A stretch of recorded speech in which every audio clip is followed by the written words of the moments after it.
As Kamala Harris skips the Al Smith dinner and Governor Gretchen Whitmer mocks the Eucharist, the Democrats seem hell-bent on proving that they might just be the largest hate group in the nation. Plus, why did the American Catholic bishops take $129 million from the Biden administration last year? It's all connected, folks, and it's not good. And finally, my last word on the November election.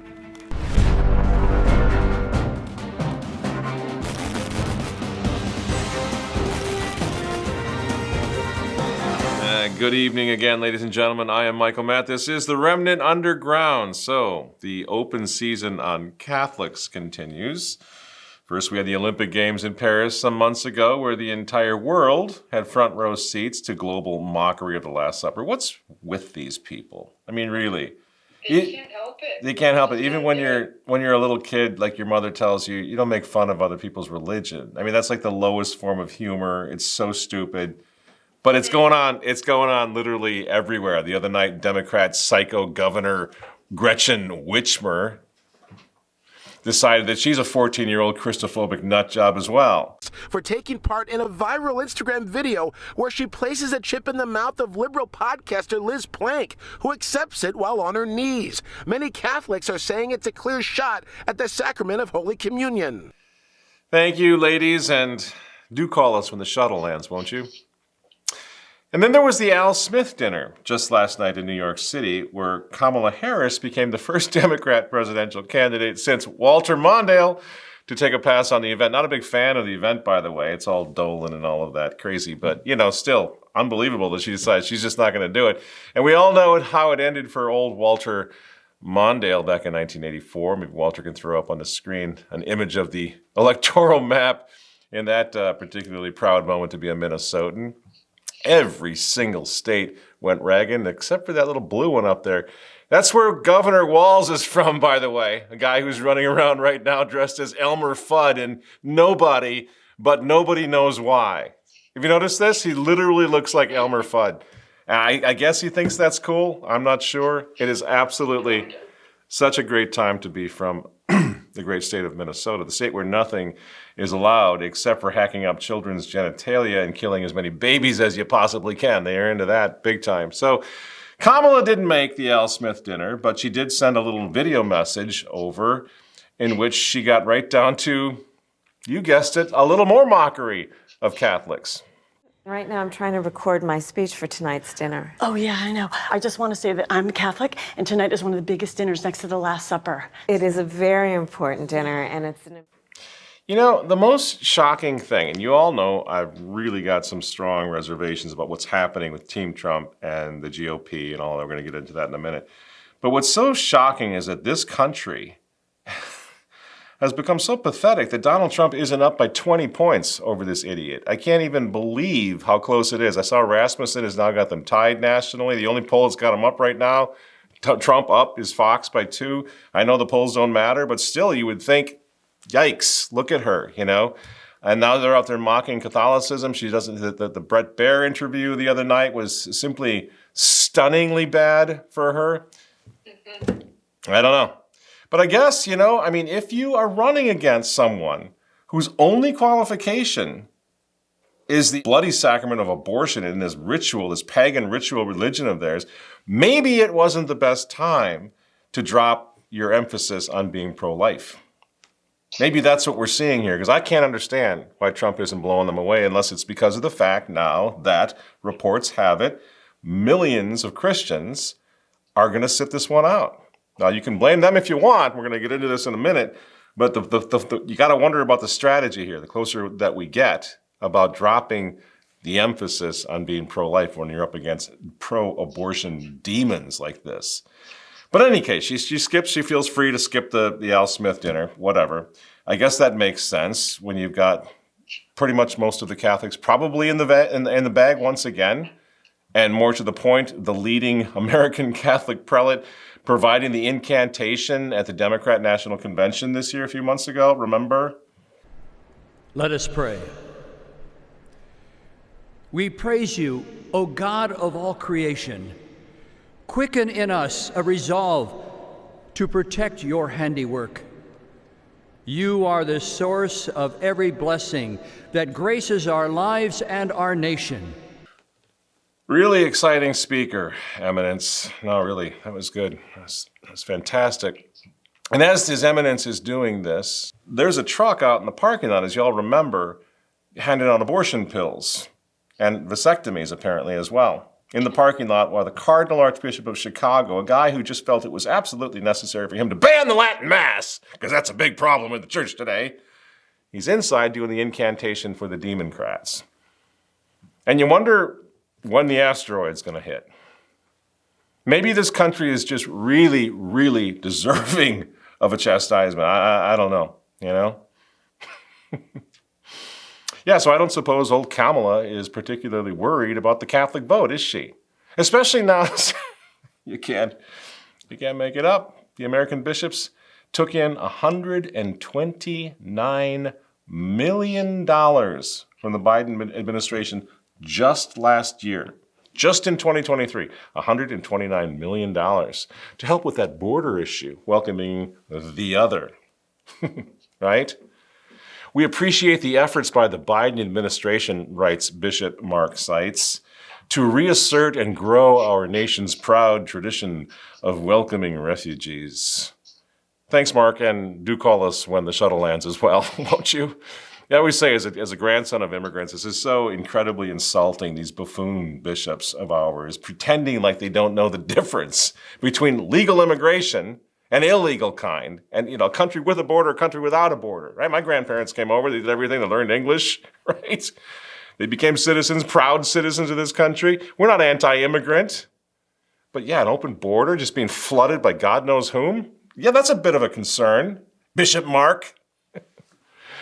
But there you go. There's the big problem in the world today. The woke Catholic Church, which has become, I'm sorry, it's become a whore. It's become, the Protestants always call us the whore of Babylon. When you're taking $129 million to help the Biden administration wreck this country, well, it sounds like the activities of a whore to me. You know? So everything's kind of getting weird. Speaking of weird, this election, I know everybody can't wait for it to be in the past. It's just been one of the strangest.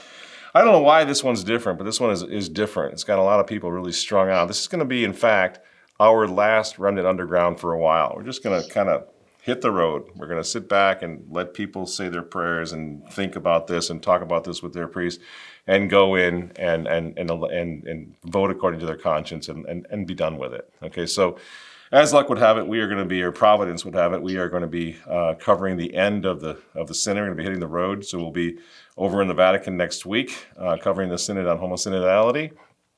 So if you want to follow me on Twitter to see how the synodal train wreck ends, feel free to do that. Also, remnantnewspaper.com will be covering that, of course, on YouTube on remnant-tv.com. Whatever's going on over there, we will cover it. Then when we come back, briefly, we're going to head down to Brazil. I'm so excited about this. We're going to do a lot of coverage on this. Just a massive Christ the King conference in Rio de Janeiro. I'm very excited. We're talking 1,000 strong, maybe more people in attendance down there. So a lot of really, really good and exciting things are happening as the clans around the world recognize an urgent need to unite, you know. And by the time all this happens, the U.S. election will be a happy memory, and we can all move on. As Joe Biden would say, we'll move on. Okay? This has been a bumpy ride, you know.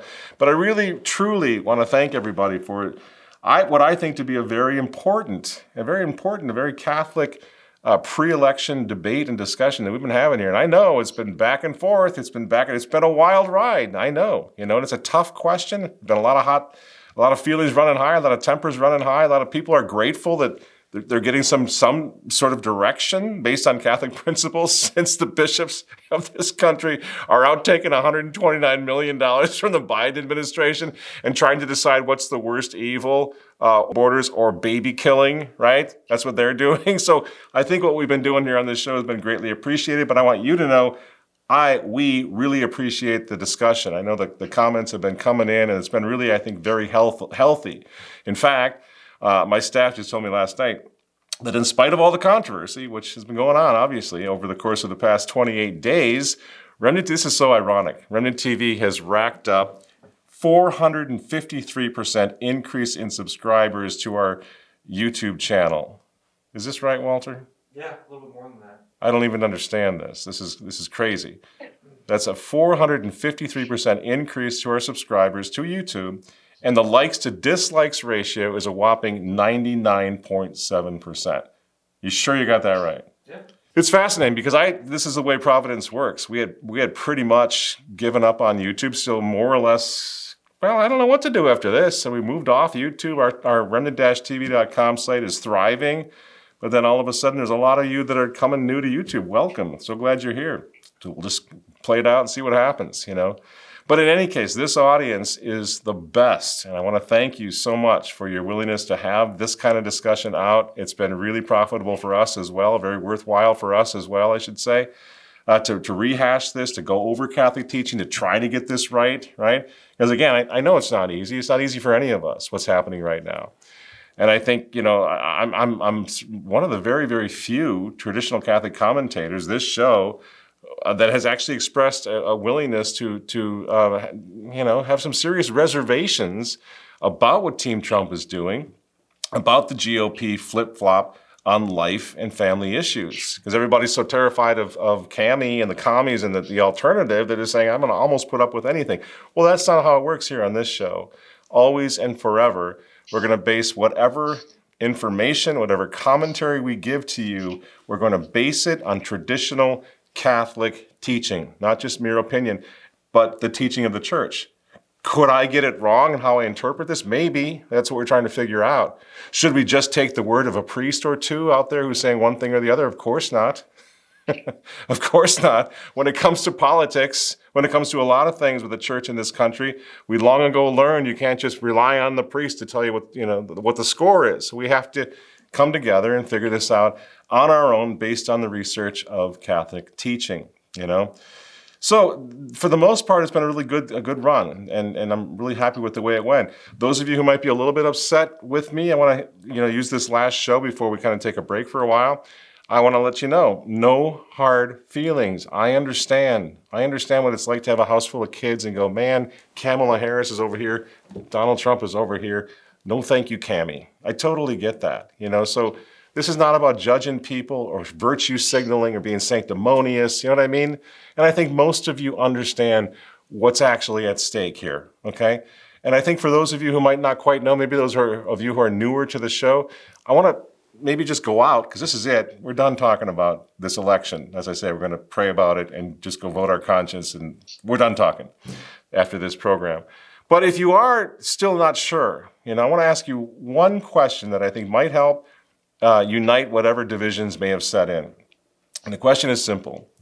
I want to ask you this. Why do you think, those of you who have been critical of me over this, our position on Trump, why do you think I've taken a stand that I have on Donald Trump over the past couple of months? Serious question. Think about it.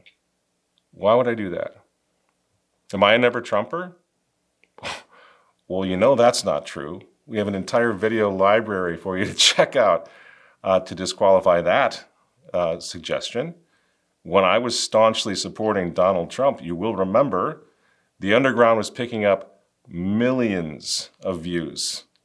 I remember the one from 2020 on Davos and Donald Trump, the what was it called? The plot to cancel Trump. That thing has got to be up to over 30 million views right now. Maybe do we have a clip on that one? Just play that real quick. So ask yourselves why they hate this man. These folks, these men, they hate God. They hate the unborn. They hate the traditional family. They hate you.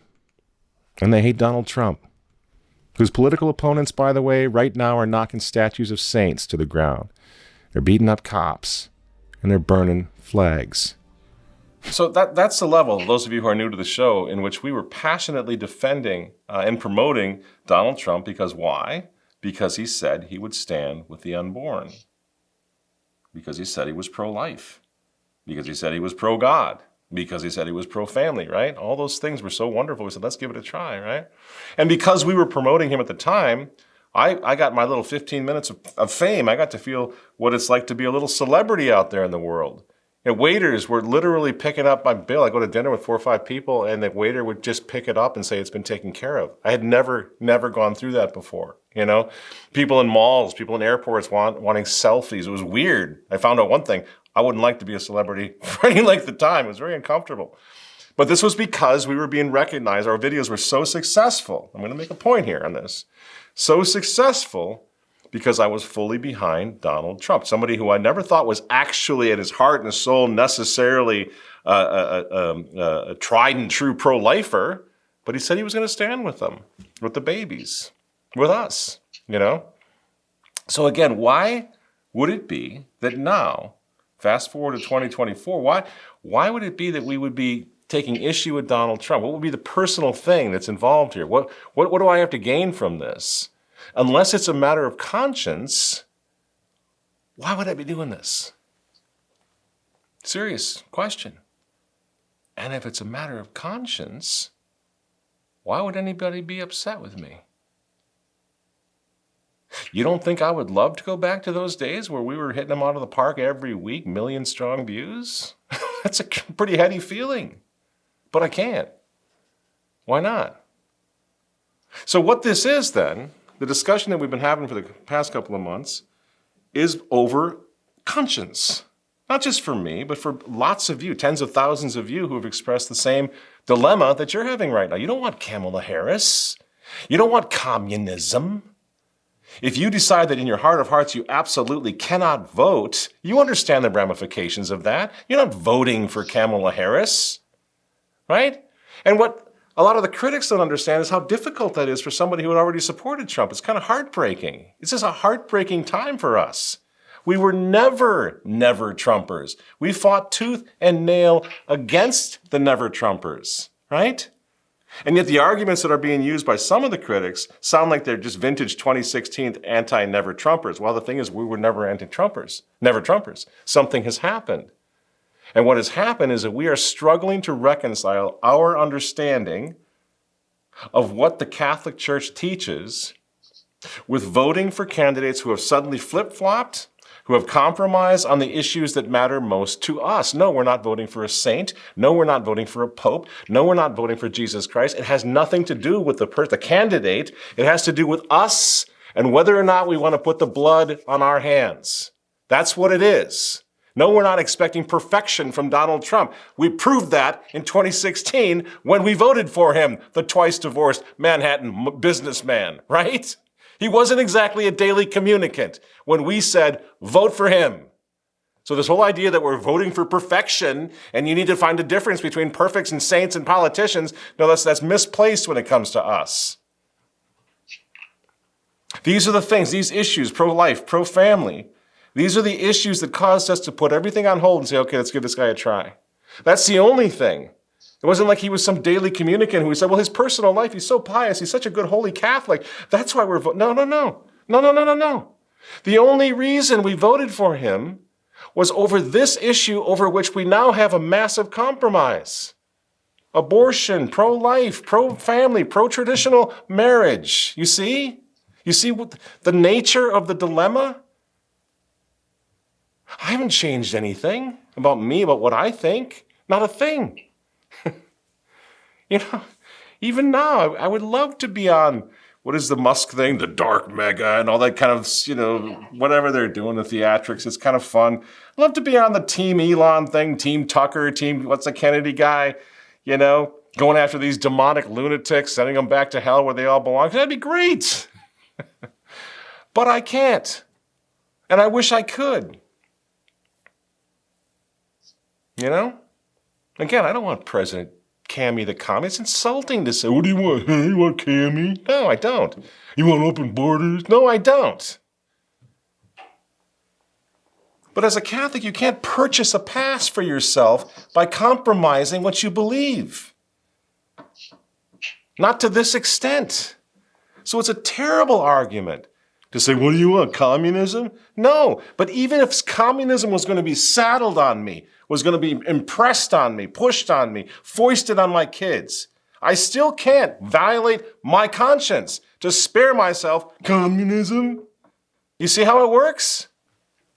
Can't do it. The church teaches, my church, the Catholic Church teaches, for example, in the encyclical letter that I just cited last week, Casti Connubii, 1925, by Pope Pius XI, the church teaches, and that was the constant reiterated teaching of the church, of the popes, the great social teaching popes, that Catholics cannot be guided by mere expediency. Now, this is just what goes through my head. I'm not saying you need to accept my interpretation.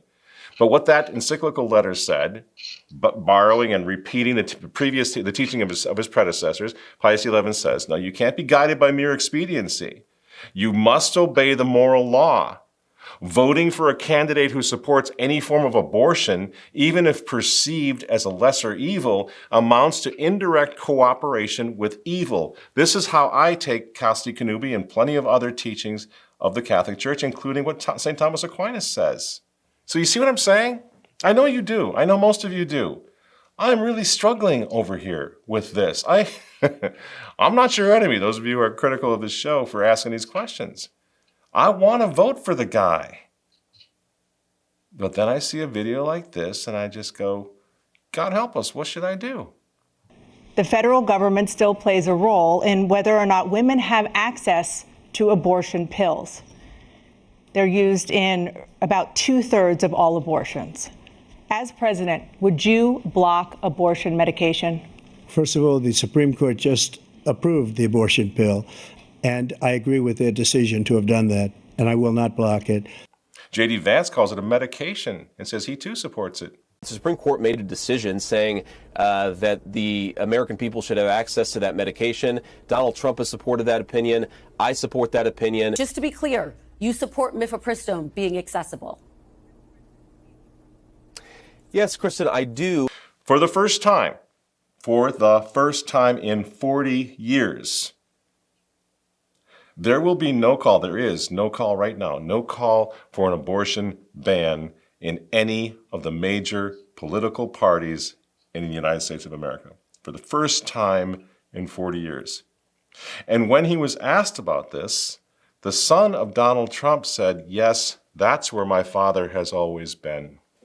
For the first time in 40 years, the Republican platform does not call for a federal abortion ban. It no longer defines marriage as between one man and one woman, but it doesn't. So is this a sign that your father is moving to the center in some ways or on some issues? Yes, I think he's always been there on those issues, to tell you the truth. And I think that's reflective of who my father is and what he believes in. And I think that's reflective of my wife, Laura, who runs the RNC, and clearly what she believes in. And I'm proud of the party. I mean, listen, at the end of the day, this country has real holes in the roof, and you've got to fix those holes, and you've got to stop worrying about the little, spot on the wall in the basement.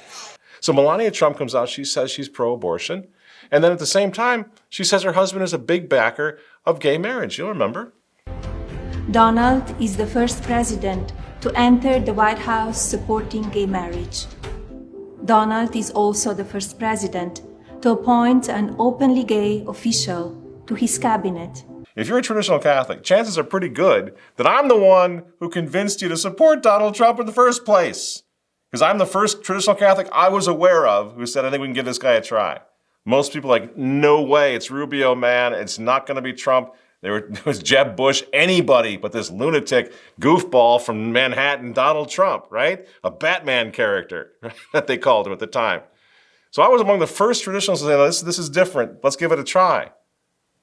And now I find myself in this ridiculous position of struggling because if Trump wins, the Republican Party becomes America's second pro-abortion political party. You just saw the clips. Yes, we're in favor of that. No, we don't want a ban. Yes, we want IVF, right? It just becomes the second political party that's pro-abortion.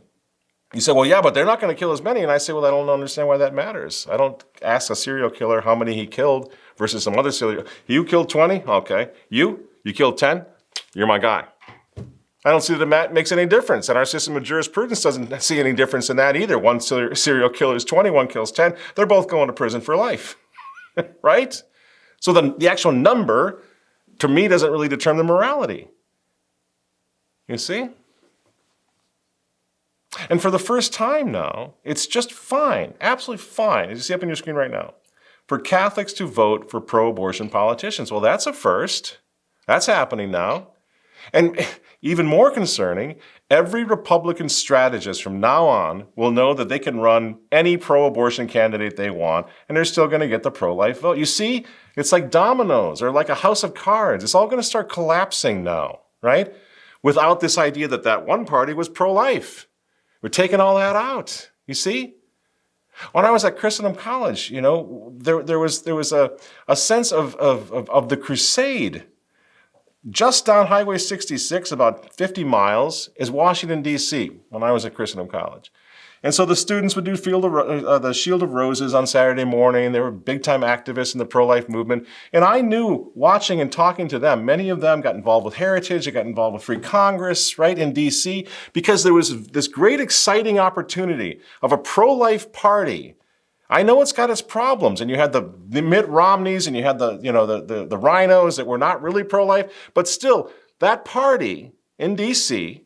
had to acknowledge the pro-life influence, had to take it into account. And so you had this crusade mentality with a lot of young people. They wanted to get involved. They wanted to get into politics. Why? Because there was a point. Because Ronald Reagan was pro-life. There's a lot of presidents that said, absolutely, we're pro-life, one after the other over the past 20 years, 50 years, right? Donald Trump, I'm pro-life. Every child, born and unborn, is a gift from God. What happens? Boom, he beats Hillary Clinton, right? That's what was going on. And that's going to stop going on now in the long term. You say, well, man, I'm going to keep fighting. I'm going to keep fighting, probably. No, you won't. No, you won't. You'll stay pro-life. You'll try to keep it together. But the crusade is gone now. Trump wins, everybody's going to go like, see, we don't need the pro-lifers. We don't need those embarrassing people, those little holier-than-thou folks with the rosaries. We don't need that. Come on, let's get serious. This is serious.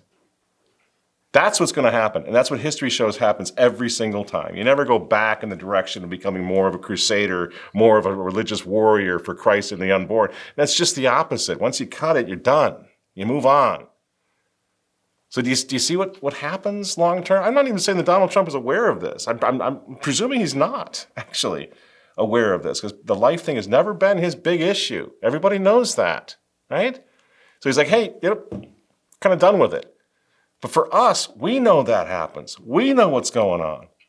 So do you understand why we're concerned? Long term, decades, not just November. Friends, there's been a major moral shift in conservative American politics happening right before your eyes. And just so that we don't have to get Kamala Harris and Tim Walz, two goofballs, we're kind of all afraid, so we're going along with it. And that's been the problem. This is going to have ramifications for years and years. The 2016 platform mentions God 15 times. The 2024 Republican platform mentions him twice. The 2016 platform has 9 powerful statements in defense of the unborn. The 2024 platform removes virtually all of the 2016 pro-life language, including the explicit application of the 14th Amendment to the unborn, and then goes on to positively mention birth control and IVF. The 2016 platform defines marriage as, wait for it, between one man and one woman. The 2024 platform drops any definition of marriage at all. Okay, so let's be really clear. Like I was saying, we have to try to keep it together. That's the main thing. Some sweetheart I saw the other day. Like, I do try to watch, read, look at your comments as much as I can. And I noticed a friend, somebody who I know, said, you know what, I'm going to vote for Trump. I can tell Michael Matt, he just wants everybody to stay together, keep the clans united. We can't let this blow us apart. And I was like, God bless you, sister. Way to go. That's exactly what it is. We need to stay together. It's not our fault. We didn't come up with this change of this revolutionary change in pro-life politics. We're just trying to do the best we can. We just want a better country, a better life for our kids, right? So if you want to vote for Donald Trump because you think he's the lesser of two evils, that's what your priest told you, my friends, go right ahead. That's what I'm saying. It's all about conscience. It's all about conscience. Don't tell people they must vote, but you can say, you know what, it's so bad. I'm in Pennsylvania. My vote's going to make a huge difference. I want to vote for Trump, and I think I'm going to take Father so-and-so's word that it's a lesser of two evils. God bless you, right? You're not my enemy. You're just trying to follow your conscience in a really tough time, just like I'm trying to follow mine. We're still brothers. Our issue is still this religious, the spiritual war, the traditional Catholic restoration. That's what it's always been. Trump, remember, as I said so many times, was buying us a little time, we thought. I think he did. I think that actually worked. Thank God for that. Thank God for Trump for doing that, right? But our war stays the same. We're going to keep fighting like we always have. I'm telling you, I know this to be the fact. I know this to be the case. Kamala Harris, this little idiot Tim Walz, who I know very well, he's my governor. If, in fact, God help us, they win this election, they are going to be such lame duck. They're being put there because they're already lame ducks by puppeteers, right? So you're going to have this whole phenomenon of the Elon Musk and the Kennedys and the Tulsi Gabbards and the Tucker Carlsons and the Candace Owens. All these people are still going to be looking. I would take it even all the way over to the left, the center left, of a Bill Maher, who's going to be humiliated and embarrassed. You saw what they did to Kamala and Tim on Saturday Night Live just last weekend, friends. Get used to that. Get used to it, because if they win, that's going to continue. Don't let anybody tell you there isn't going to be a massive fight here. You say, yeah, but what about like the globalists, the Great Reset folks? Well, we'll see what happens there. They're losing power. But the last time we got locked down by those guys, Donald Trump was in office. So we don't know for sure what's going to happen here. What we do know is there's going to be a hell of a fight. These people like Kennedy, when we disagree on the life issues there too, but they're not going to go away. There is a unified fight against them that's going to continue no matter what happens in November. So don't freak out. Keep your constituents together. Keep your family together. Keep on your knees. Keep saying your rosary, right? The traditional Catholic clans need to stay together. Nothing is more important than that. And don't forget, if you're in a blue state, it doesn't even matter. Here in Minnesota, Trump fans pulled out a long time ago. They're not here campaigning. There's no chance. They have no chance here in Minnesota. So it's a no-brainer. I'm not going to violate my conscience. I live in Minnesota. No, I'm not going to violate my conscience when I live in a blue state. You see, there's all sorts of other things to discuss, you know? A no vote is not a vote for Kamala Harris in Minnesota, believe me. There are some really good pro-life people we can write in here, and we're going to do that. We're going to encourage that. We're going to support those guys, right? We have to do that in a state where it doesn't even matter because Trump's not even an issue here. Not even campaigning in Minnesota. So then the question comes, okay, what are you going to do now, man? And what are you going to do if you can't vote? I'm sorry, but I think that's becoming a bit of a boomer question. You know, I don't know, I got to vote. It's my sacred duty before God. Is it? Where is that in the cat? Is sacred duty before God to vote in a system like this one? Is it really? Let yourself off the hook. Donald Trump has been saying for years, it's fixed, it's rigged, they're cheating. So if it's fixed and it's rigged and they're cheating, we have no moral obligation to play along with that nonsense, right? So I'm not saying don't vote, don't get me wrong. I'm saying these are the considerations everybody's factoring in right now. And if somebody says, I'm not going to violate my conscience, that person's not your enemy.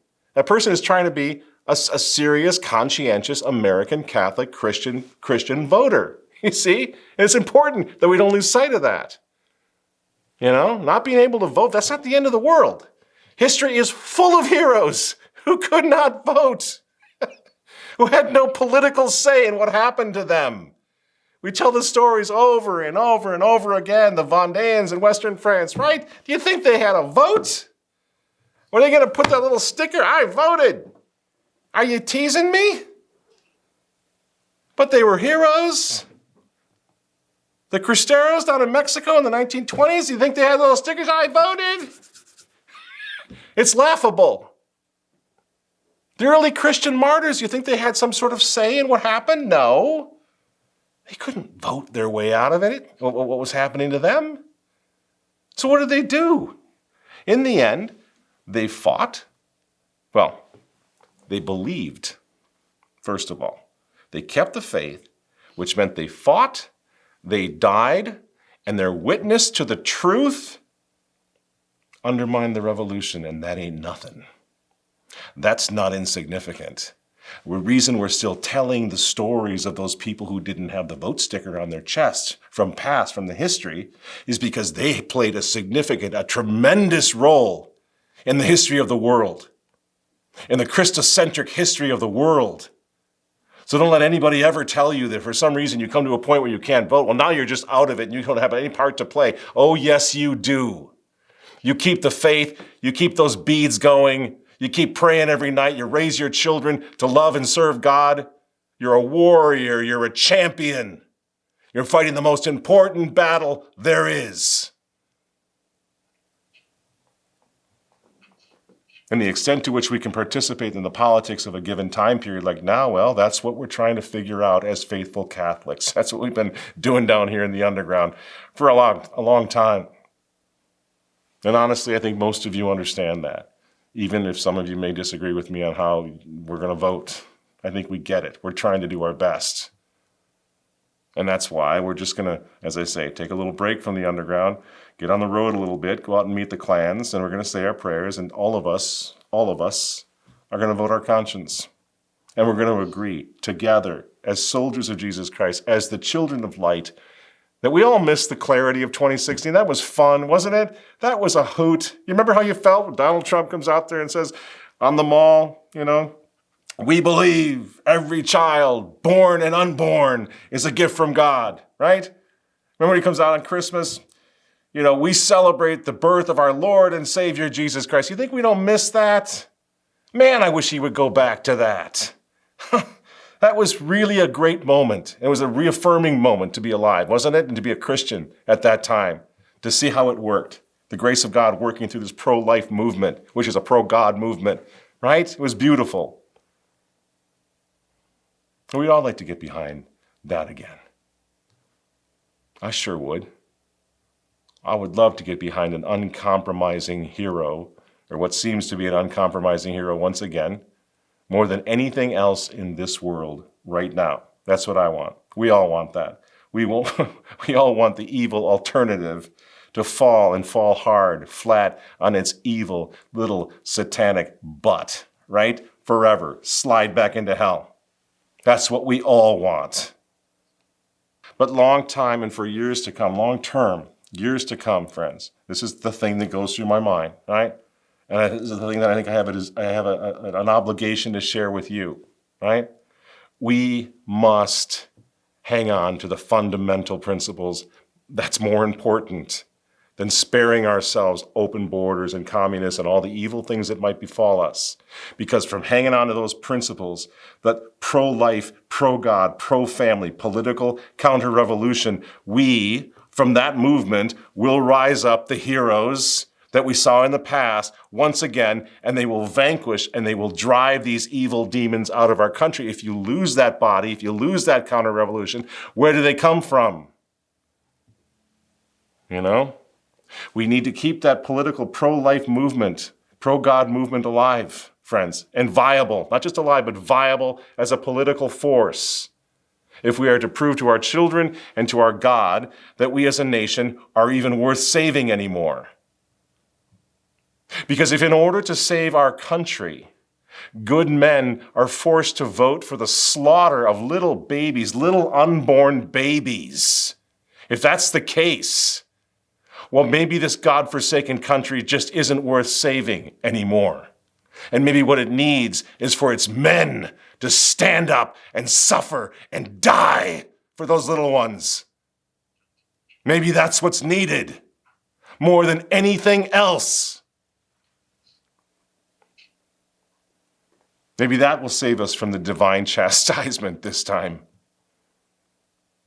Maybe if we hold our Catholic ground, maybe if we do the right thing, maybe if we never become them, maybe then we will earn the right to be protected by a good God, even in this world. When I asked Bishop Athanasius Schneider the other night about all this, he said something very hopeful and very short. I want to share it with you. We are called to be at least simple, clear witnesses of the truth, of our convictions. Of course, it's not everyone called to martyrdom, but at least I think it's a basic requirement to be a true Christian, the courage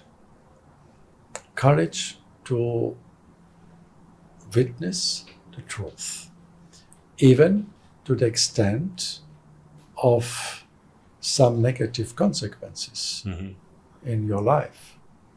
But God will recompense it, even here on earth. And this was always the way which the Christians lived. God will recompense our suffering, even here on earth, from the lips of one of the holiest men I know. So he's not trying to be a big hero and telling us we got to go out and get ourselves martyred. In fact, he says very few people are called to martyrdom. That's usually the way it is, isn't it? Few have to suffer and then everything changes. But even here on earth, your sacrifice will not, if we are called to sacrifice, it's not going to be in vain. God takes care of his own. And that's kind of what I'm saying. If we become them, we lose the right to lay claim to that protection from God. You know what I mean? Even if we didn't want it, even if it wasn't our idea, out of fear we went along with it. So friends, this is no time for us to panic. As traditional Catholics especially, we always knew this day was coming, right? We knew there would be a price to pay after the human element of Christ's church pretty much collapsed as it has. We knew this was coming.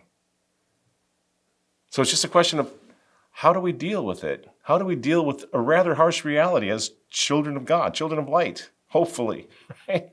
Now that our civilization has betrayed God and has spent the last 50 years or so wiping out the unborn, don't you see? That has consequences. That's what we've been doing. To say nothing of marching around the world, blowing up other people's countries. That's what we've been doing, whether you like it or not. To God bless America. Well, maybe he's done doing that. Maybe we don't deserve it anymore, but maybe just a few of us can make him want to bless us again. If we stand with him and stand with the unborn, maybe. And maybe for me, as a cradle traditional Catholic, maybe for me it's just a little bit easier to see what's going on here since I've lived through it all once before. When I was a kid, they did the very same thing to us in the Catholic Church. They said that we needed to back away from the polarizing dogmas, We need to move away from the divisive morality. Nobody gets that. So medieval. We need to get rid of those traditional Latin liturgies. Our Protestant friends don't like those. You know what I mean? We need to do all this stuff to sort of win over the world, to curry the favor of the non-Catholics. Get with the program, you see? So that the world will give us the old upvotes. That's what we were told. And guess what? It was such a lie.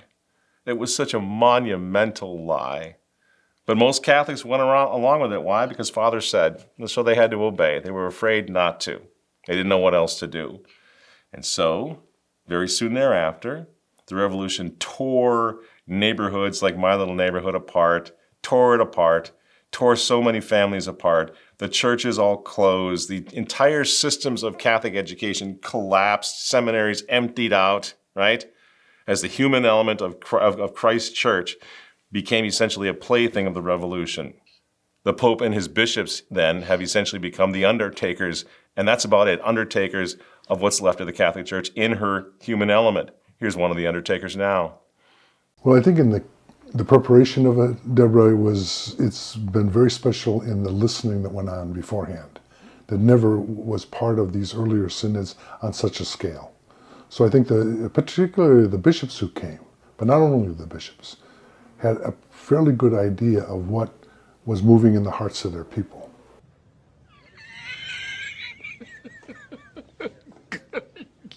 Good one. So this is where the mighty conciliar push to throw open the windows, as John the 23rd called it, throwing open the windows to the modern world, this is where it ended up. In a cloud of woke smoke, a Catholic nightmare, and I see the exact same thing happening now, only this time in pro-life, pro-God politics, the movement, what's left of it here in this country. And that, again, contributes to the dilemma that we all face. They're doing it again. Fool me once, right? Wow, it's the same exact MO. So I could be wrong, and yes, God, please let me be wrong about what I see happening in America in conservative and pro-life politics with Donald Trump and that whole ticket. Please, God, may I be wrong. Really, I mean that. I want to be wrong more than anything else on this earth. If President Donald Trump comes out next January victorious and he declares himself on his first day in office, or his first week, first month, first year in office, I don't care, he comes out and declares himself a champion of the unborn, a champion of traditional marriage, can you imagine? Nobody on the face of this earth will be happier if that happens than yours truly. I will come on this show happily, and I will gladly eat generous portions, plates full of humble pie, if that happens, because I'll be so happy. Nothing would make me happier in this world than to be dead wrong about this issue. Trouble is, what if I'm not?